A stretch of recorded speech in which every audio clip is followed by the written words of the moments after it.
At the edge of the Arctic Circle, where the wind strips heat from exposed skin in seconds, a lonely Allied outpost stands buried in ice. Station 261 is not a fortress. It is a weather station, small, isolated, and lightly defended. Yet it carries intelligence worth more than artillery. Inside its perimeter, American Coast Guardsmen monitor pressure readings, wind velocity, cloud formations, data that decides when bombers fly, when convoys sail, and when entire invasions live or die. Across the frozen expanse, German forces understand this reality just as clearly. When movement appears on the horizon, it is not a patrol and not a mistake. It is a calculated strike into the most unforgiving environment on Earth. No reinforcements are coming. No retreat exists beyond the ice fields. What follows will not be remembered as a battle of numbers, but as a moment where a handful of Coast Guardsmen stand between silence and catastrophe. The Arctic does not announce danger. It reveals it slowly, through absence, through the way sound dies in the wind, and movement becomes rare enough to matter. Station 261 exists in that silence. A small Allied outpost pressed into the ice at the edge of usefulness and survival. The horizon offers no shelter, only distance. Snow drifts harden like stone. Metal contracts, wood creaks under constant pressure from cold that never truly lifts. The men stationed here are not infantry in the conventional sense. They are Coast Guardsmen, trained for navigation, rescue, endurance. Their weapons are secondary to their instruments. Barometers tick softly. Wind gauges shudder and freeze. Handwritten logs record atmospheric pressure, cloud height, storm fronts, advancing invisibly across the North Atlantic. Every measurement leaves this frozen point by radio, feeding Allied planners thousands of miles away. Convoy routes, bomber windows, amphibious operations, entire strategic decisions hinge on the accuracy of numbers gathered here. Germany understands this dependency.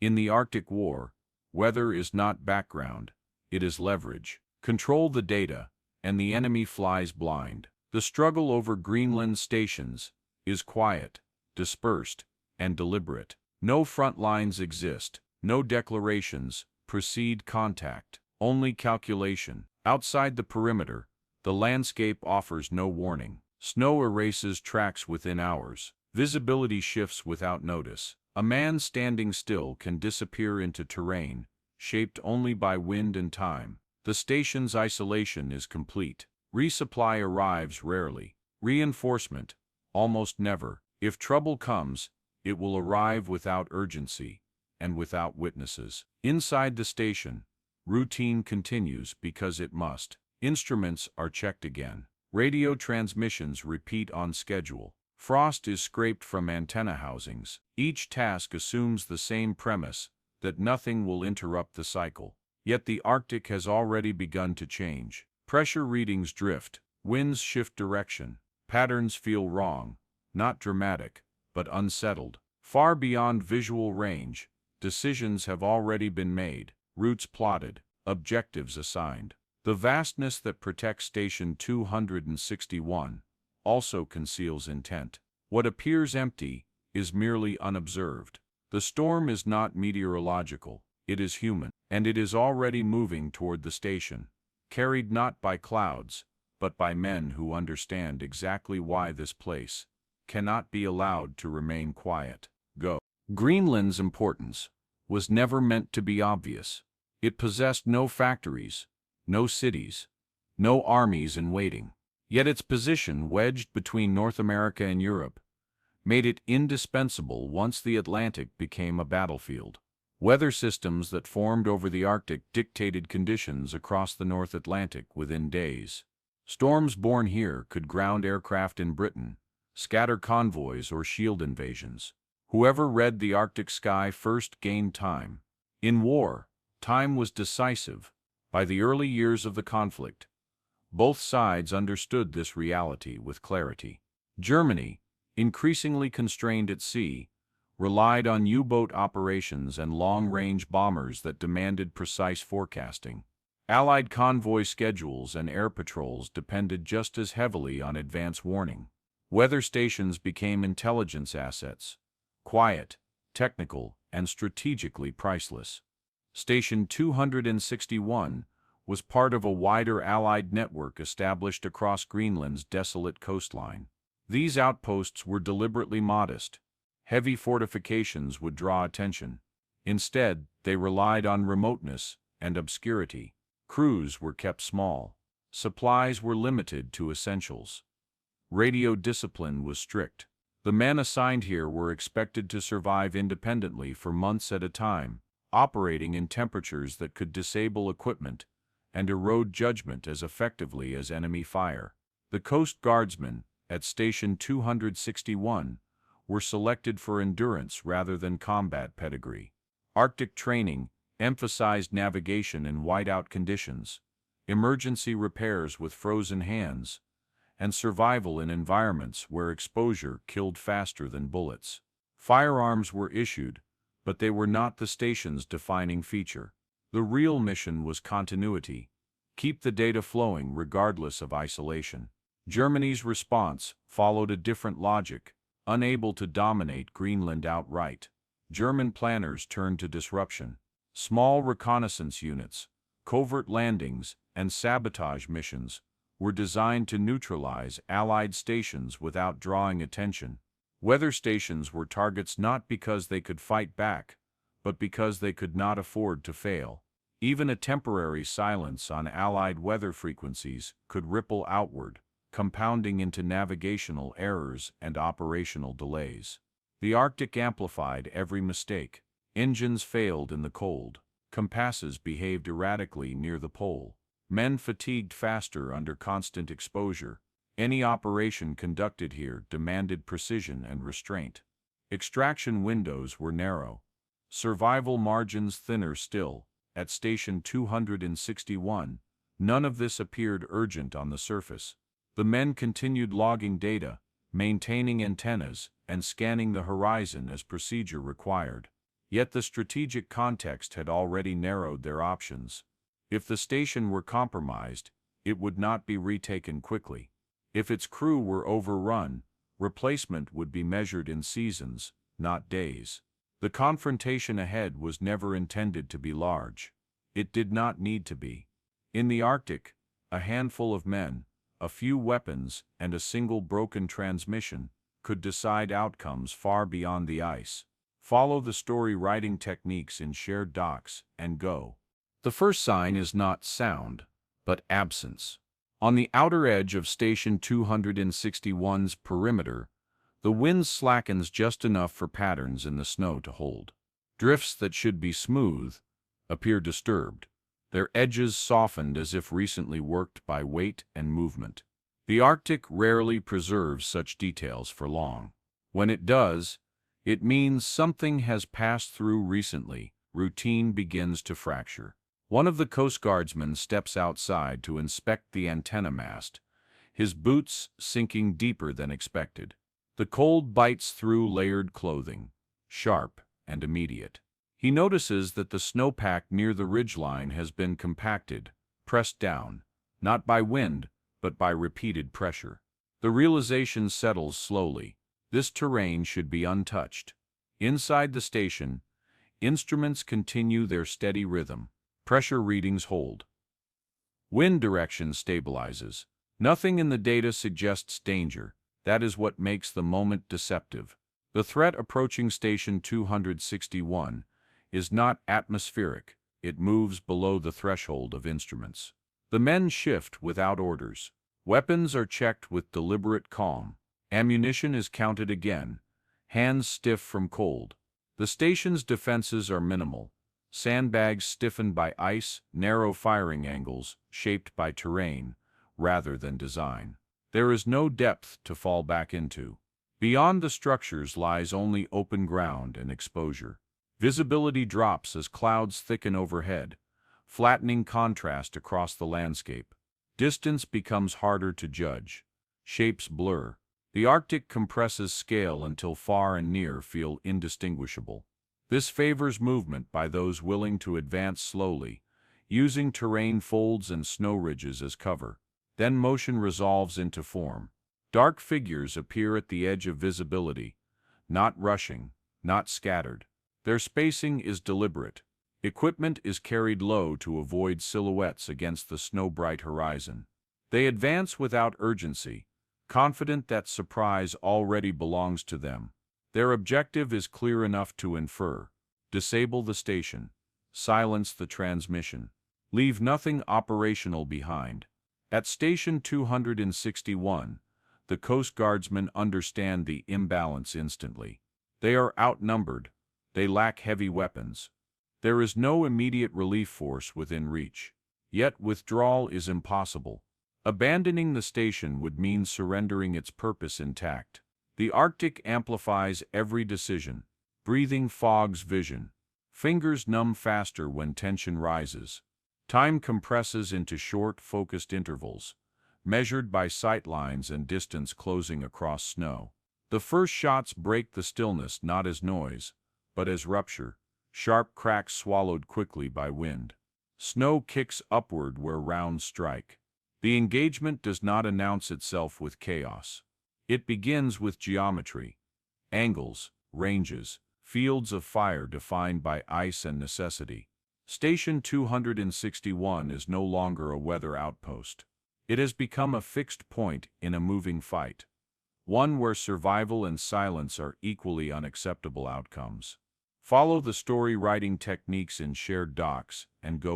Cold dictates everything now. The wind rises again, sweeping loose snow into the air and flattening depth perception until distance collapses into guesswork. Visibility narrows to a few hundred yards, then less. What was once an open field becomes a shifting maze of white, where movement can vanish mid-step and reappear closer than expected. The Arctic has turned neutral ground into an accomplice. The Coast Guardsmen adjust instinctively. Positions tighten. Ammunition is conserved with restraint, learned through training rather than combat. Each trigger pull is measured against what remains. Frost creeps along weapon housings. Metal burns exposed skin. Breathing deepens, not from panic, but from effort. Cold air carving its way into lungs, already strained by exertion. Outside the station's structures, snow absorbs impact unevenly. Rounds that should strike solid ground disappear without sound. Others spark briefly against frozen rock. Every miss feels heavier here, magnified by scarcity and distance. The station's limited cover offers no illusion of safety. Sandbags harden into ice blocks. Wood splinters cleanly, without resistance. The attackers press closer, using terrain folds invisible moments earlier. Their advance is patient. This is not an assault driven by momentum, but by attrition. They do not need speed. Time favors those who can endure exposure longer. Inside the station, instruments tremble from nearby impacts. Charts flutter. A pressure gauge cracks, glass fracturing in a fine spiderweb. The damage is incidental, but its meaning is not. Every broken tool erodes the station's purpose, even if the men remain standing. Fatigue settles in quietly. Hands lose dexterity. Reloading takes longer. Knees stiffen when rising from cover. The cold does not allow adrenaline to mask these changes. It strips the body down to function and failure. Each movement requires intention. A Coast Guardsman shifts position, lowering himself behind a ridge of packed snow. His breath fogs the air in front of him, briefly obscuring his view. He waits for it to clear, knowing impatience wastes energy faster than cold. In this environment, survival is not about aggression, it is about refusing to collapse. The station's radio mast sways under gusts, its cables humming faintly. The transmission must continue. That knowledge anchors every decision. Even now, data moves outward. Fragments of pressure readings and wind shift slipping through interference. The fight has not yet silenced the signal. The attackers adjust tactics, fire angles widen. Snow erupts closer to the structures. The distance between engagement and impact shrinks to seconds. The margin for error thins until it feels theoretical. This is the moment where endurance replaces hope. There will be no decisive maneuver, no surge that breaks the stalemate cleanly. Only the slow accumulation of strain on bodies, equipment, and resolve, until one side can no longer sustain presence in the cold. At Station 261, the Coast Guardsmen remain where retreat would mean erasure. They are no longer holding ground for victory. They are holding it so the storm of decisions beyond the Arctic does not descend blind. Follow the story-writing techniques in shared docs and go. The Arctic does not record battles. It erases them. When movement finally fades beyond the perimeter of Station 261, there is no signal to mark the moment. No visible withdrawal, no clear end. The wind resumes its steady sweep, redistributing snow across ground that only minutes earlier had been contested. Tracks soften, spent casings disappear beneath drifting powder. The land begins the quiet work of concealment. Inside the station, the damage is uneven but contained. Equipment bears scars, cracked glass, bent housings, frayed cables, stiff with ice. The radio mast still stands. Transmission continues, imperfect but unbroken. Atmospheric readings resume their rhythm, numbers written carefully by hands that shake less now from strain than from cold, settling back into place. The Coast Guardsmen do not pursue. In this environment, survival does not reward pursuit. The absence of contact is treated cautiously, as another condition to be endured rather than celebrated. Weapons remain close. Positions are held until light shifts and certainty replaces assumption. No immediate relief follows. The Arctic does not permit urgency from distance. Reports travel southward in fragments, layered over routine weather transmissions. Intelligence officers will later separate signal from noise, reconstructing what occurred from sparse entries and after-action summaries, stripped of drama. What matters is not the scale of the encounter, but its result. Station 261 remains operational. Weather data continues to flow across the Atlantic. Convoys sail with knowledge of storm fronts days before impact. Aircraft launch when windows open, not blindly into pressure systems unseen. The German objective, to silence a node without committing large forces, fails quietly. No follow-up operation materializes. The Arctic absorbs the attempt and leaves little behind for planners to build upon. In this theater, failure is not marked by loss of men alone, but by the absence of effect. For the Coast Guardsmen, recognition is minimal and delayed. Their assignment remains classified in parts, obscured by the nature of the mission itself. They return to routine, not because the danger has passed, but because routine is the mission. Instruments are repaired. Logs continue. The station persists as it was designed to, unremarkable, indispensable, and alone. Years later, the significance of these Arctic outposts will be understood with greater clarity. Historians will note that weather intelligence shaped operations far beyond the ice.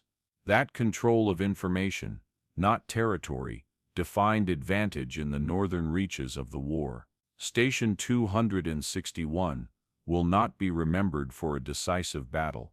It will be remembered because it did not fall silent. In a war measured by movement and momentum, a small group of Coast Guardsmen proved that endurance, maintained under conditions designed to break it, could carry consequences far beyond the horizon.